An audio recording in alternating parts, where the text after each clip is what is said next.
Hello, everyone, and welcome back to the Just Be Better podcast, where we explore the endless possibilities of professional growth, learning, and excellence. Today, I'm absolutely thrilled to have a conversation with Kate Wilson, a writer, consultant, and a co-founder of the Quality app. Kate has had an incredible journey from working in Hollywood to producing award-winning films and advocating for change in the workplace. In today's episode, we'll be discussing her career, the mental health challenges in the workplace, and much more. A quick trigger warning, though, we will be touching on topics such as sexual assault, mental health issues, and discrimination. So please take care of yourself. Feel free to pause or skip this episode if needed. And without further ado, I'm so thrilled to have you here with us, Kate. Could you start by giving our listeners a brief overview of your career journey so far? Oh gosh, how to make it brief? That's the question. My background is in film production. I trained as a producer at Egg Pictures, which is Jodie Foster's company that was part of Polygram Filmed Entertainment back in the 90s in Los Angeles. And I then moved back to London in 2000 and retrained as a lawyer and have worked both as a producer and as a consultant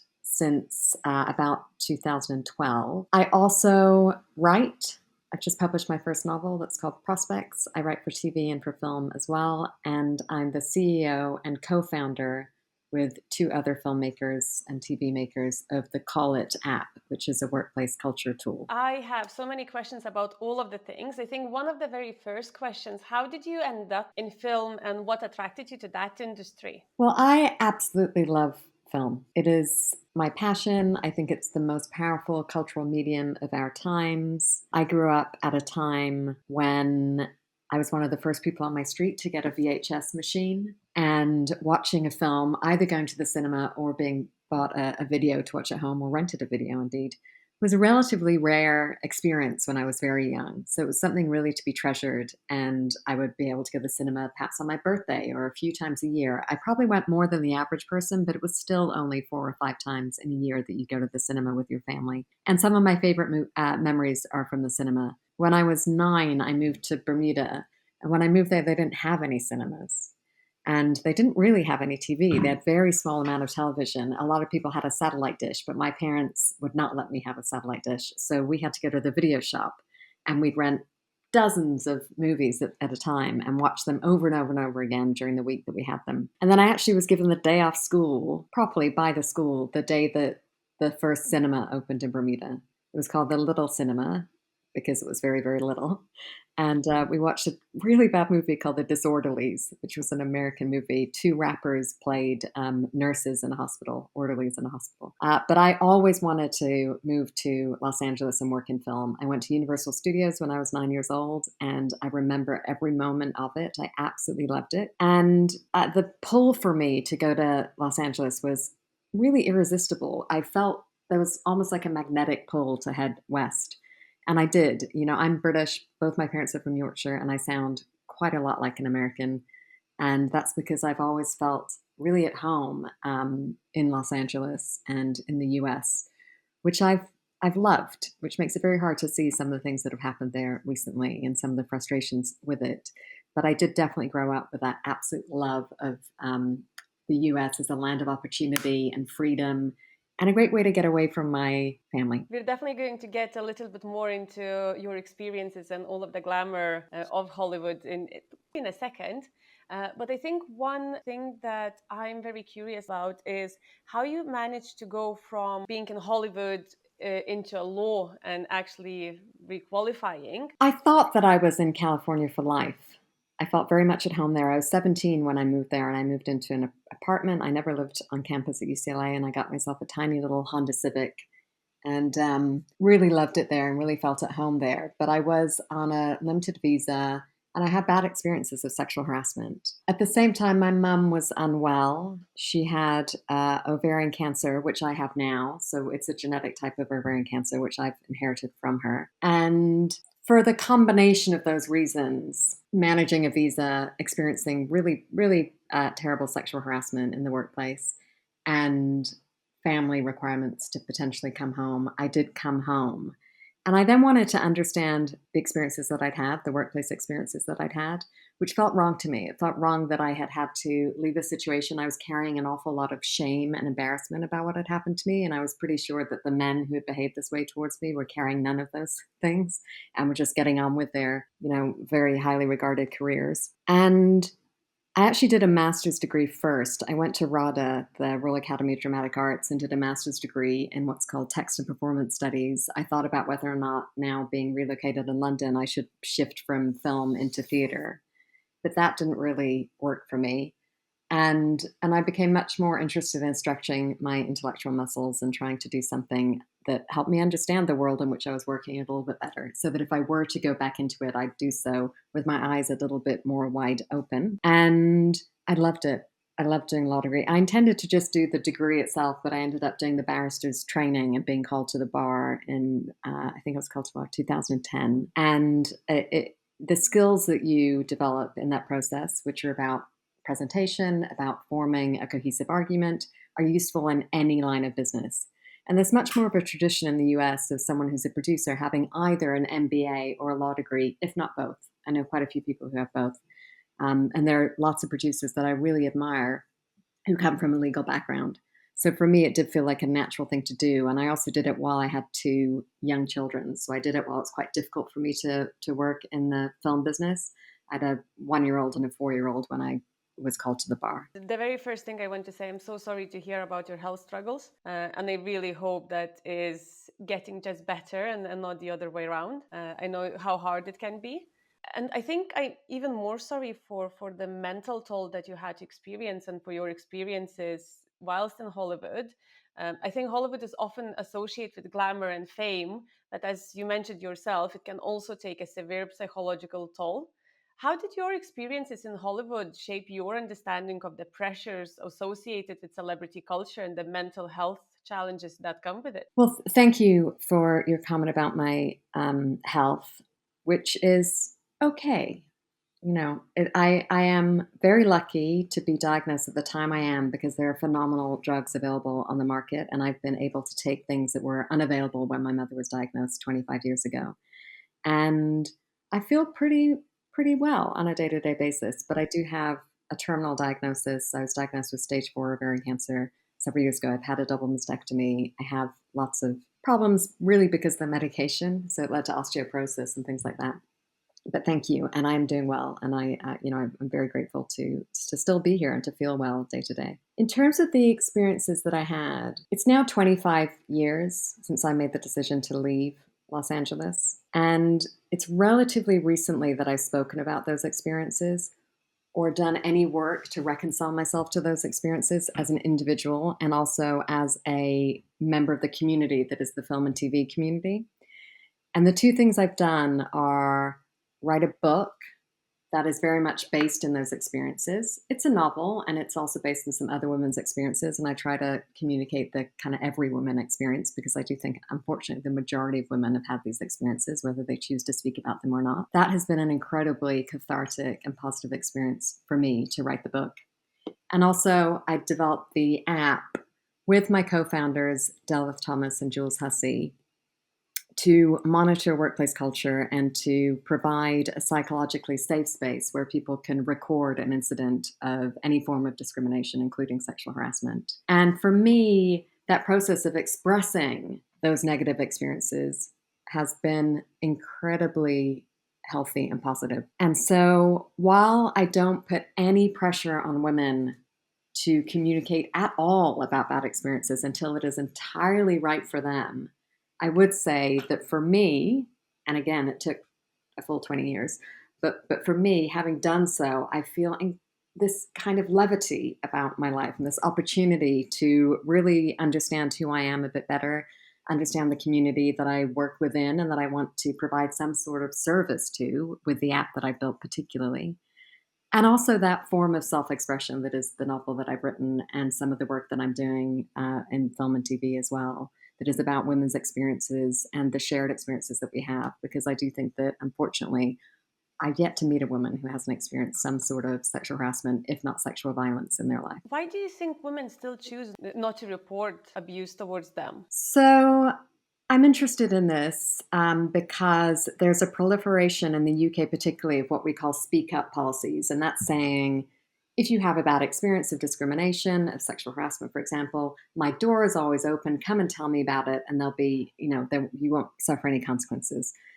Unfortunately, I don't think those policies are existing in the real world. because we know that, one, if a woman is to report sexual harassment, she's still more likely to lose her job than the person against whom she raised an allegation is likely to lose his job. Two, I think that sexual harassment and all forms of sexual violence exist on a continuum. We live in a world. We don't only exist, we don't close the door at 9 a.m. and live in a different world when we're at work.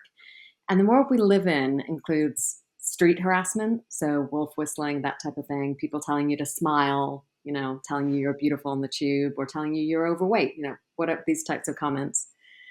We live in a world where in the UK, if you were to report even rape to the police, so the reporting is a huge step for a woman to take, but if she were to report it to the police and the police were to choose to give the case file to the criminal prosecution service, you still have, I believe it's a 1.6% chance of that case going to court.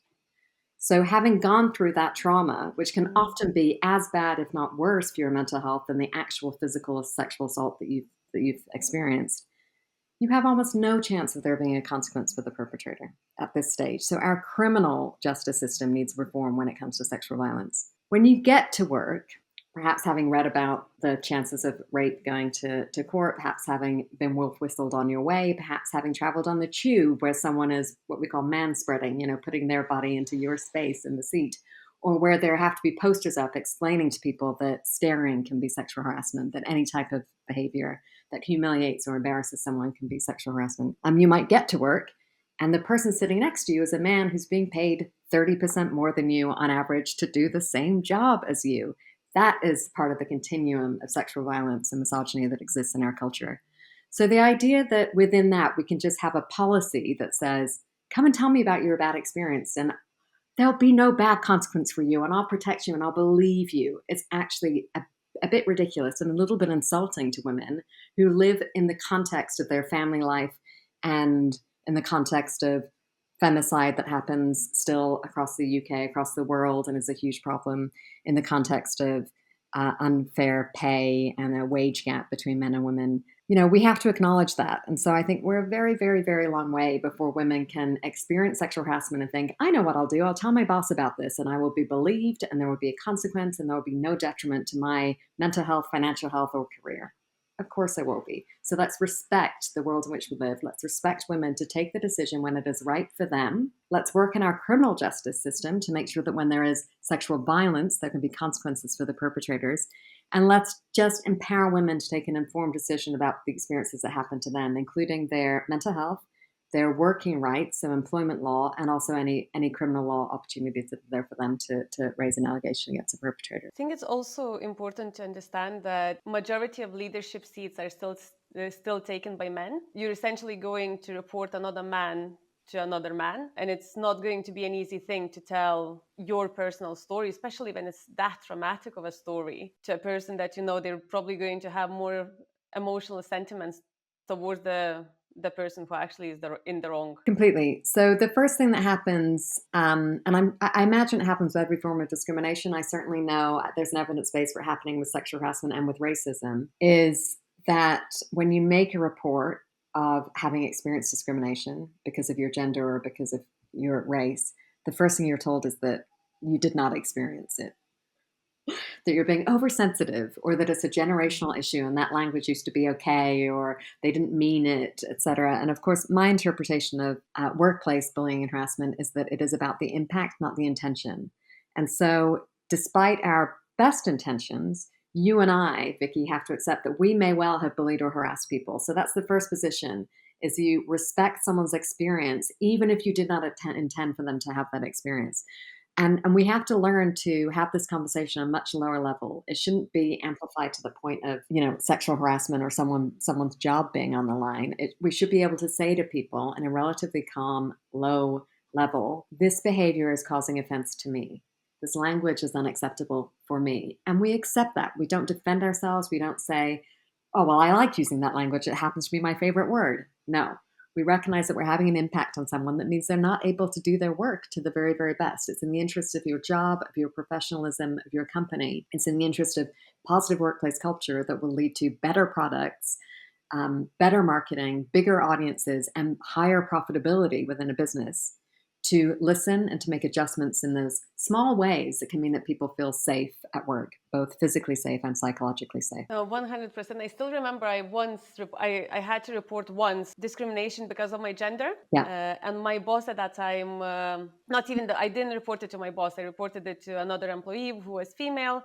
And I started my conversation by saying, like, look, I don't know if I'm going to report this, but I don't know what to do with this. I don't know how to deal with this. What would be your advice? And it was a very senior female executive who I was speaking with. And my answer was like, as a woman, you just need to learn how to deal with this. And it still hurts me that many years later. It's like, I was still very young and I was still very inexperienced. And if someone told me that now, I would probably tell them to, well, F off. That's not the right thing to say to anyone who's coming to you with sensitive things. Yeah. But at that point, I remember it's just like, oh, okay, there's nothing for me to do about this then. I just need to deal with it. I think in my personal opinion, it wasn't as traumatic as some of the things could have been. It was just a very bad comment made towards me because of my gender, and it was very explicitly because of my gender. I can't even imagine if something worse happened and I went there and I was like, oh, you just have to deal with this. And I was like, to me, to this day, I just don't get it. Well, I think there are so many complicated feelings that come with someone making a comment, someone making a sexualized, gender-based comment towards you. To start with, we've been trained as women to think that it's a compliment, to smile and say thank you. So men are having that experience that when they've said sexualized comments to women, to coworkers, that they're thanked, because we have been really trained to smile and nod and feel grateful when someone offers us a compliment. And actually, it's not a compliment. It's a way to minimize us. It's a way to reduce us to our gender and our sexuality. But we can feel flattered. We can. We can feel complicit. We can feel a sense of shame. And certainly we feel all those adjectives that we use when we talk about bullying and harassment. We feel often humiliated. We feel lesser than. We feel like we cannot use our voice. We might adjust the way in which we present ourselves and minimize ourselves, diminish ourselves in the boardroom and the meeting and the presentation. And of course, that has an impact on all the women around us, particularly if you're in a leadership position. I think that it can be really, it can affect the entire culture of an organization if even one person, one man, is using sexualized language towards women, let alone when it becomes physical or sexual violence or any type of a threat. So I had a similar experience. I spoke to a senior woman about an experience of sexual harassment, and I was told it was a personal matter between me and him, even though it was clearly a professional issue. I didn't have any personal relationship with this individual. And at that time, I was working in an environment where there was no HR. In a freelance community, particularly I work in film and TV predominantly, or in the culture sector, there are so many freelance workers who have never had a meeting with somebody who's an HR advisor, or who actually, they've never really seen a policy that tells them how to behave. And so they don't know themselves how to behave. They also don't know what is over the line and what they should report and what should be taken to a more senior person, because it is dangerous behavior and behavior that's damaging reputations and preventing them from doing their job. So I think that piece of education is really important, not least for the perpetrators of these poor behaviors. Until we set a standard of behavior, it's very hard for there to be consequences when people fall below that standard. You have to set the standard first and make sure that everyone understands what's expected of them. One common argument that I see all over the place is like, oh, it's a free speech. Like, you cannot control my speech. I'm not responsible for your emotions. What would be your answer to people like that? My answer comes down to business and leadership. So we're having a conversation today that is not about what happens on the street or in the pub. When you go out on the street or on the pub, people are going to express their own opinions, and you've got the freedom to leave and choose a different pub, choose a different street, walk away, do not have a conversation with that person. When you're in a professional environment, I think that leaders need to be proactive about building and establishing the culture that serves their business best. And so that is not about freedom of speech. That is about the fact that you are being paid, you're a professional person and expected to behave in a particular way. And it is up to the leadership to say, in order to build this product or sell this service and build our reputation and build our client base and build our customer base, I would like to create this workplace culture. And that culture, in my experience and according to every report that I can find, every bit of research I can find, there's a huge amount of evidence to support this now. That is a culture that is respectful, that is inclusive, that allows people to use their voices at every level within the organization. It therefore becomes more productive. You see less absenteeism, less presenteeism, which is when people come to work but they don't really perform at work. They're kind of, as I do often, doing Sudoku or Quordle on their phone. And of course, turnover. So recruitment, and I know your background's in recruitment, Vicky, but recruitment is one of the most challenging parts of running any business, getting decent people into your business, training them, making sure they can represent you. And so if you can reduce the level of turnover or have a bit more control over turnover, you will be running a smoother business. And it also is proven that it increases profitability. So often when I talk to leaders, business leaders, about, for example, using the Call It app or investing in workplace culture, they can be very patronizing and talk to me as if I'm just a bit of a do-gooder, trying to give everyone a hug or something. I am. But I think it is an amazing coincidence that 3 objectives align. And those objectives are treating people better and with more respect, making better products or more valuable services, and making more money. It is exactly the same thing. Treat people better and you will make better products and you will make more money. So I think that the days of scaring people into a better work ethic or into delivering better work or into making more money for you are gone. I have little time for a CEO who's shouting everybody and threatening everybody. I've got much more time for leadership that is making sure there's some sort of equity, not only promised, but really experienced in the office or in the working environment, so that really people do feel not only as if there's a place for them at the table, but that they have a voice at the table and that they will be heard. That's how we're going to build audiences and build customer base and client bases. I think one of the biggest annoyances I have with a lot of managers when I start working with a new client, I always explain how I work with my candidates, what I try to achieve with each of my candidates, and everyone's like, "Oh, we're not going to waste time giving feedback to some of the we just send something generic." And the simplest explanation to me is you do realize that people talk, as simple as it is. If that candidate goes to someone else and said, "Oh, they treated me like crap," there's going to be much less applicants who are going to be interested in working with you.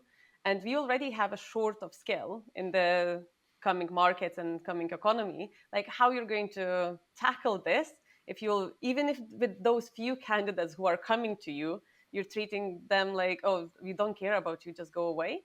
And that takes a little while, but clients most of the time is like, "Oh, okay, yeah, that makes sense," which is annoying that they even have to do that. But at the same time, it's really nice feeling when you actually see the shift in the mindset, and it's like, "Oh, yeah, that makes sense." Yeah, completely. I mean, we also live in a time of social media, and so there's this great democratization of how people can communicate with one another. So, you don't have to have a membership at a very expensive club in order to rub shoulders with the CEO.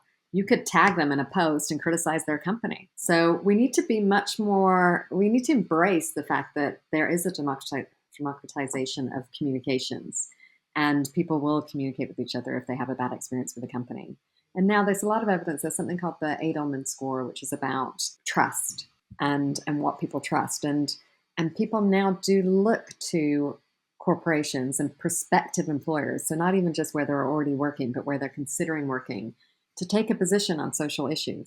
So this has been really proven and come to the fore when it comes to sustainability policies and environmental policies. So if a great young graduate who's looking for a new job is interviewing a few places, part of their interview maybe they ask about their sustainability policy, and that will be a factor in deciding where to work. And they would expect that sustainability policy to extend beyond the company itself. So it wouldn't be, "Oh, we recycle, we do whatever." It would be how they offset carbon footprint, et cetera, et cetera. And I think that there's every indication that as we move forward, people will be asking about what I met with some Italians last week. They called it social sustainability. So that is, how do you treat people? How do you make sure that people are valued? That resource that we call the human resource, how do you invest in that to make sure that it's not expended and wasted and devalued during its time with you? How do you invest in the people that work with you? How do you make sure that when they leave your company, they do so as advocates and ambassadors of the work that they've done with you, and still on friendly terms. How's that process working? I think that's all incredibly interesting. I think it was a few years ago now. I saw one company, I'm not going to say the name just because I don't know how much they actually lived up to what they say on their websites. But it was the first time I saw a company actually having an alumni within the organization. So you can connect with a person who left the business before you accept the job and speak with them about why they left and what's happening. And to me, that was probably one of the nicest policies for the transparency. Obviously, it's very hard to know how real it is and if they added only people who left on a good terms on that list, which most likely happened, but it's still, I think, very interesting transition into new policies and how we see the people. I love that. It's a bit like offering references, isn't it? Do you know what I mean? Like, because you have to give a couple of references. Maybe the employers have to give a couple of references about what type of an employer they are. That's a great idea. I love it. I think that's so good. I mean, it's part of it kind of comes down to equity in the workplace as well, doesn't it? Because we do so naturally fall into this position where we acknowledge a power dynamic. And so we sort of assume that the employer has the power and the employee is simply petitioning for the job. Please may I have this job, sir? And actually, no, it's a matchmaking process. Each should be interviewing the other and seeing if it's appropriate. We have a tendency, if we're looking for a job, to want every job that we apply for and just be prepared to take the first one that comes through. And I think it's tough not to do that, particularly if you're a freelancer. I think one of the most powerful things to do in the world, one of the hardest things to learn how to do, is to say no when there's an opportunity in front of you that doesn't really align with your plans or with your values or whatever else. It is really tough, and particularly in this time of rising costs and, it's getting pretty challenging to work as a freelancer or to have any time that's unpaid. It's a brave thing to say no, but it's incredibly important to do, I think. I think once you start saying no, I honestly think that there's going to be more opportunities coming your way because you're going to get a reputation of a person who is very selective with who they work with. Yeah. And that straight away leads into more clients as like, oh, they are selective. That means they know what they're doing. It means that they know who they're working with and they're comfortable enough to do that, which I think a lot of freelancers, including myself, to be honest, we forget sometimes. Yeah, I think that's true. And then going back into mental health and entertainment industry in general, I know that from the offsite and obviously with social media rising and everything, when you look at the celebrities, it looks like everything's golden and everyone's happy. What is the reality behind it and how does that work life looks like? Well, I wouldn't wish celebrity on my worst enemy. I've got to say, it appears to be the most horrible way to live one's life. I don't know how they manage. It must be incredibly, incredibly, incredibly difficult. For my part, I think one of the most valuable things in life, particularly as the world shrinks, is your anonymity. It's the ability to introduce yourself to somebody and decide what you want to share about yourself and build a bond that you're in control of. So I really think that celebrity is a curse, particularly when it exists separate from any discernible talent. I'm not going to name any names, but it does amaze me that people are aiming for celebrity instead of aiming for excellence, and that celebrity is a byproduct of that. So I think there are, sort of two camps here. I've never worked with celebrities, but I have worked with extremely talented writers, directors, actors, filmmakers, producers. And there's a glamorous side, a public-facing side to film and TV, but really I see it as the most successful art form of our time. And the people working within film who I have the greatest respect for are really artists. They're really delivering quite a singular vision of a narrative that they want to share, of an idea or a concept that they want to develop and share. And if they'd lived in a different time, they wouldn't have been picking up a camera. They would have been picking up paintbrush or writing music or working in a different medium. It just so happens that film, since the 20th century, has been available to them. And it is a complex medium because it involves all of the arts. And it is a medium, obviously, that travels internationally. So it's incredibly attractive. And it does come, unfortunately, with that byproduct, if you're very good at it, of celebrity and of everyone knowing who you are. In terms of mental health, I think that we're at least developing a language and a much better understanding of mental health. I do worry that sometimes it goes a bit too far. I think that it is important to keep some of your experiences private and to manage things privately in order to give yourself the freedom of not setting up an expectation and then feeling that you failed. So this also exists when it comes to physical health. I think there's quite a lot of performative physical health, by which I mean there are quite a lot of people walking around in their leggings and yoga tops with their green juice who are not really healthy people, but it's kind of self-marketing, if you will, as if they're very, very healthy. So I get quite anxious about people performing health. I equally get anxious about people performing ill health. I think it's really important that we meet people where they are. Is that it shouldn't be necessary for people to communicate with you in any way about their private information, which includes their mental health. We should be able to simply say to somebody, just so you're aware, I have this disability, or I have this mental health challenge, or I have this physical challenge. I really like the fact that most of the time when I meet people, they have no idea that I have health problems. And then I'm able to communicate that with them. And if I need some adjustments in terms of the way that I work, then I'm able to ask for that. And I can build that trusting relationship with them by sharing the appropriate information that you need to share with them, and expect them to deal with me professionally in return. But certainly I do think that it's got to be good news that we're getting much more of a detailed lexicon when it comes to mental health. We know how to express ourselves when it comes to the help that we need for mental health. I think it's incredibly complex. I have family members who have had severe mental illness, and I think that we need to recognize that just like physical health, mental health exists in shades of gray. So it's something that we must invest in. We should all be examining our mental health and trying to make sure that we improve it. Easier said than done, huh? I mean, I've suffered with depression, and it's incredibly difficult to break the cycle and to get out of depression. I have turned to medication, and I don't judge anyone who's done the same. I speak openly about pretty much everything that's happened in my life at this point. I've decided that expressing myself is the most important thing that I can possibly do for my mental health, physical health, and sense of self, really, really like in an existential way, like what makes me a human being. It's my ability to express the experiences that I've had. And that also stops me from kind of harboring them in my gut, making myself unwell with the stress that they might cause,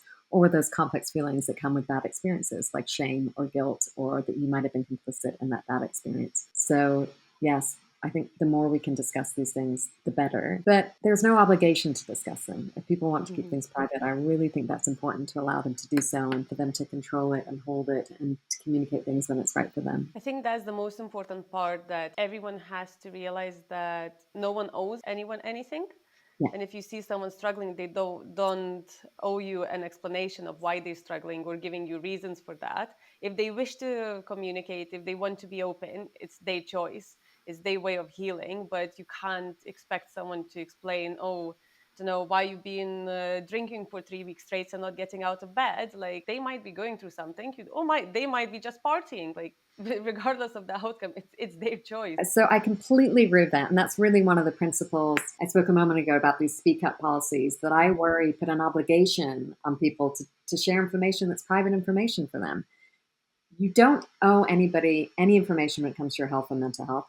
You also don't owe your employer information when it comes to bad experiences you're having at work. It's in your employer's interests to persuade you to provide that information in an anonymous form, if that's all you're prepared to do, which is what the app provides an opportunity for, so that they can proactively get the benefits of developing a safe and fair and equitable workplace, because they're the ones who will then benefit from you not leaving the job and you bringing all of your skills and all of your personality and all of your experience to the table every single day at work, not calling in sick, not just doing the Sudokus during the working day like I tend to be, and making more money. So it's this huge evidence base. Deloitte has done something called the Thriving at Work survey, which is about workplace mental health, and they say that poor mental health in the workplace, which includes absenteeism, presenteeism, and turnover, is costing the UK economy upwards of £45 billion a year. So if I was a big business leader, I would be investing in better mental health for my workers, because that will save me money. It is part of the same conversation. I started to think that maybe,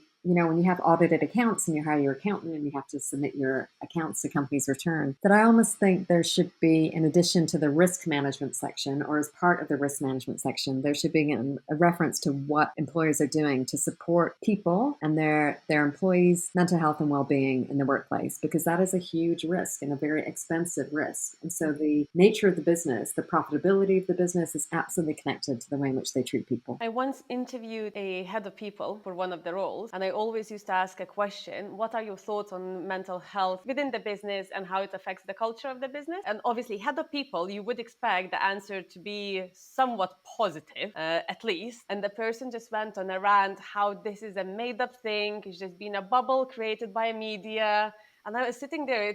That person was meant to be my boss because I was hiring for my manager, essentially, the leader of the business. And I was like, I don't like what did just happen here? Like, did he just really said that this made up thing and a bubble that's going to burst? But I think that that's where my next question comes in.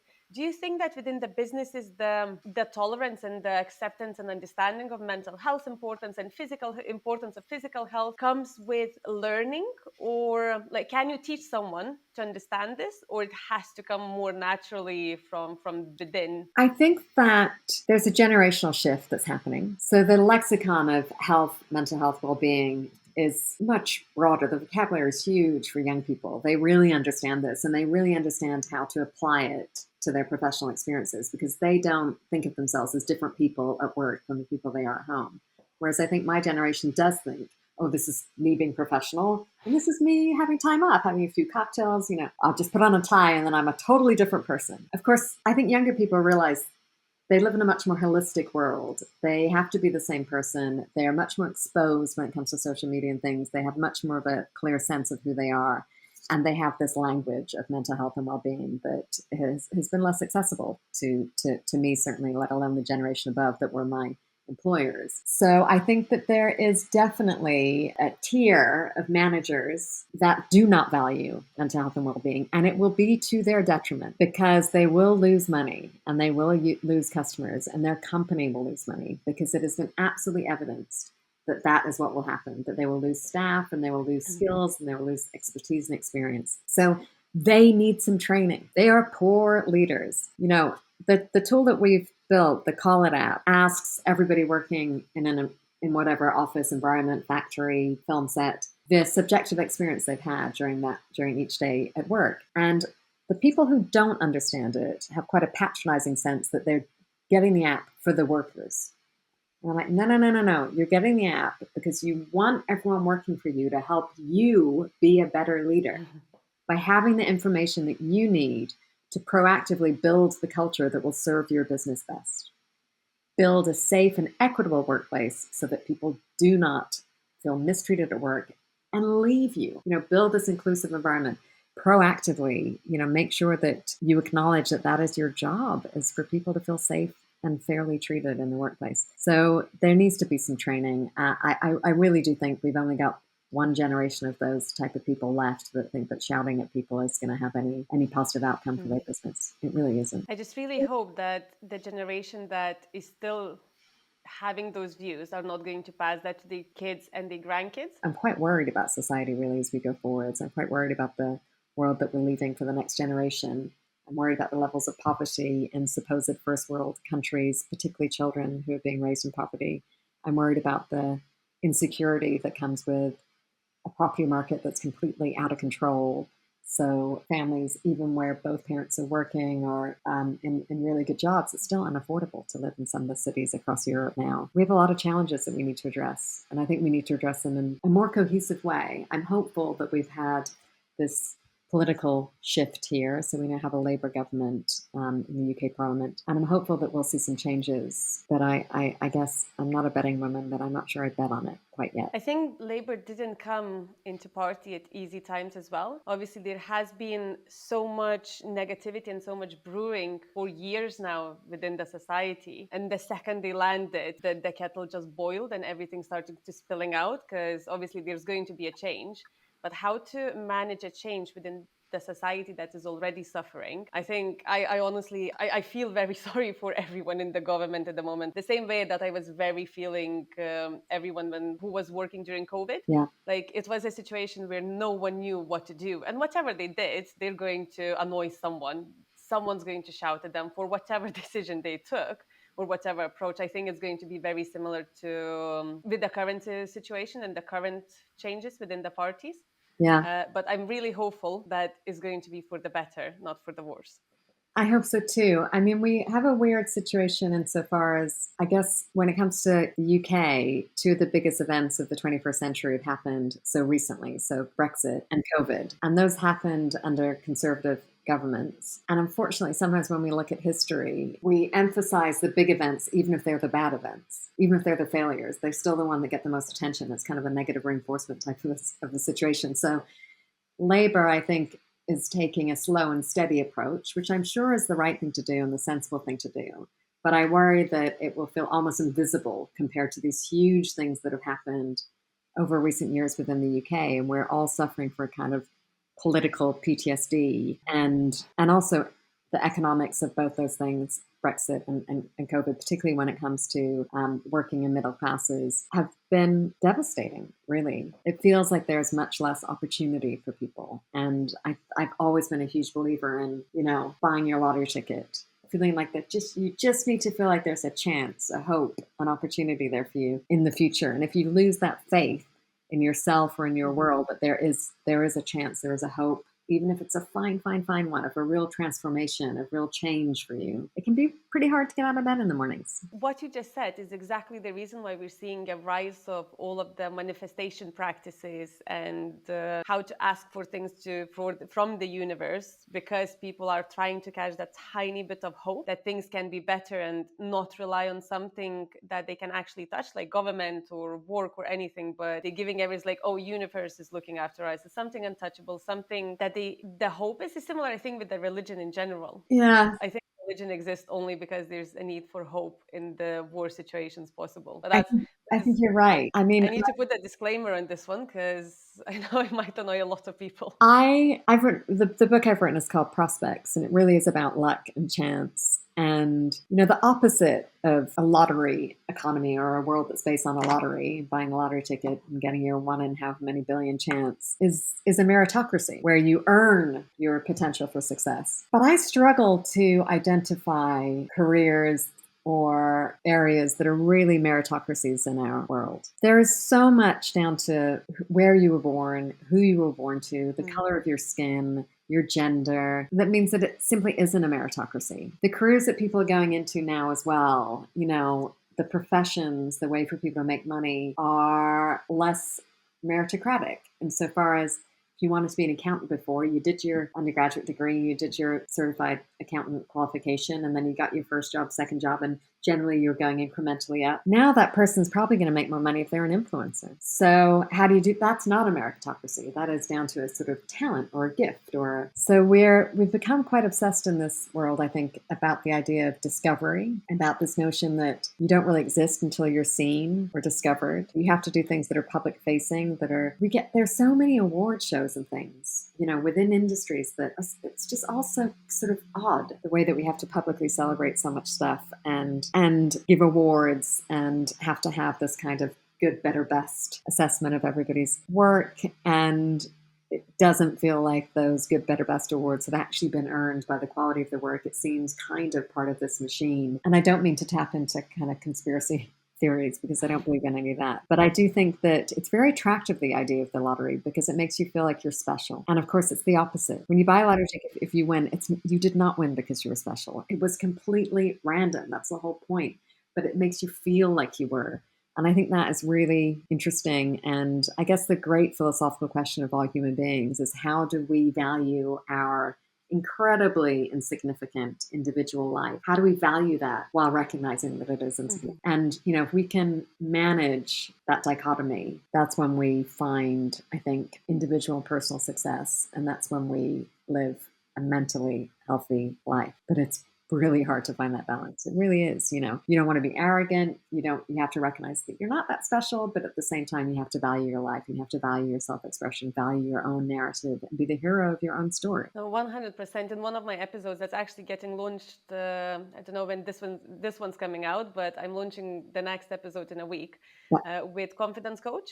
And she is actually talking about arrogance versus confidence. Is one of the things that I was very curious years ago I'm going to let you watch the episode because she gives a very, very interesting answer on that. But one thing that I do want to touch on your project, so call it your app. How do you think that app could help with the change that we are actually needing for the society? Well, I think that Call It does something really important and that aligns with the way in which equality law has developed and the way in which we understand people's experiences of discrimination, insofar as I recognize that HR policies and procedures have to have some sort of objective measure in order for someone to have a consequence to poor behavior, i.e., to lose a job, et cetera, et cetera. But the fact is, it's important for us to figure out a way to value and hear subjective experiences. So, if someone experiences discrimination and they file an HR report, a grievance, and say, this person said this to me and I'd like them to lose their job, I think they absolutely have to give their name to that. They have to, it has to be of a particular level of offense that was called, a particular level of impact, perhaps even in order for the person to lose their job, intention. And I also believe there should always be an opportunity for people to apologize and amend their behavior. So that sort of objective threshold has to be there in order for there to be a consequence and someone else to lose their job. But as an employer, I think we need to learn to value people's subjective experience, because it would be a subjective decision for them to take the job with you in the first place, turn up for work every day, deliver to their best, or leave the job before you wanted them to.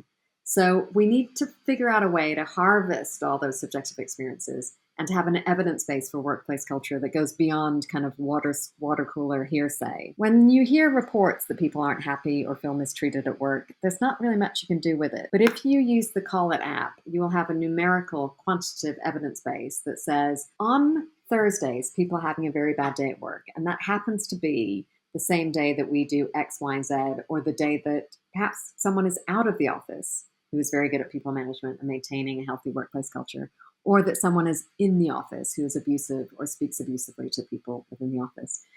That evidence base can inform policies, decisions, better training, better understanding of what's happening within the workplace. And I think that can lead to much healthier working experiences, a much more productive staff and employees and freelancers and ancillary workers as well, cleaners, caterers, security, that kind of thing. It can lead to better products and, as I said, higher profitability.